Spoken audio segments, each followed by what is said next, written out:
ዮሴፍ አሸናፊ ሆነ። አሸነፈ። ዮሴፍ አልተሸወደም። አይምሮ አልተያዘም።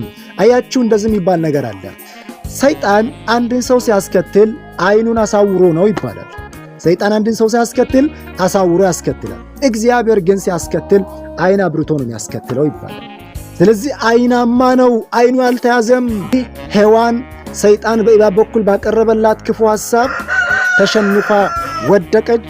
እግዚአብሔር ለክብር የጠራው ሳምሶን መጨረሻው ውርደት ሳይሆን መጨረሻው ክብር የሆነለት ሳምሶን፣ እስራኤልን እንዲታደግ ለእስራኤል የተሰጠ ትልቅ ሀብት የሆነው ሳምሶን ጠላቶቹ እሱን ለመጣል አፍቃሪውን በመጠቀም ቅርብ የሆነችውን በመጠቀም ለእርሱ ቅርብ የሆነችውን ዘውትር ከእሱ ጋር እንድትውል የምትናፍቀውን እሱም ደግሞ ከእርሷ ጋር ለመዋል የሚናፍቃትን እሷን ተጠቅመው ጣሉት፣ አሸነፉት፣ እጃቸው ውስጥ አስገቡት፣ አይኑን አወለቁት፣ ማየት እንዳይችል አደረጉት፣ እንዳይበረታ አደረጉት፣ እንደፈለጉ አላገጡበት።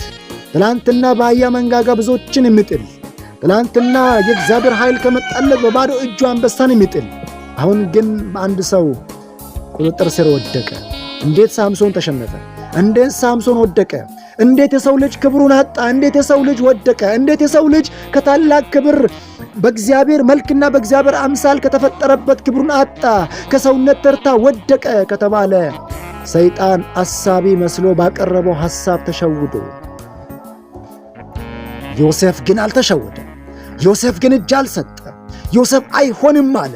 ይህንን አስከፊ ነገር፣ ይህንን አስጸያፊ ነገር በእግዚአብሔር ፊት እንዴት አደርጋለሁ? ማንም ባያየኝ እግዚአብሔር ያያል አለ። ጨከነ፣ ወሰነ። ወስኖ ልብሱን ለሷ ለቆ አውልቆ እጇ ላይ ጥሎ ወጣ። ይሄ ውሳኔ የሚያስከትለው ዋጋ ነበረ። 2 ዓመት ታሰረ፣ እስር ቤት ገባ፣ ዋጋ ከፈለ። ነገር ግን እግዚአብሔር ከዛ አውጥቶ አከበረ። መጨረሻችን ክብር ነው።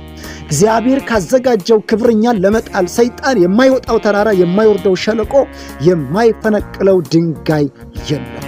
ነገር ግን ዮሴፍ ያመለጠበት ማምለጫ መንገድ አንድ መንገድ ነው። ይህም ፈርሃ እግዚአብሔር ይባላል።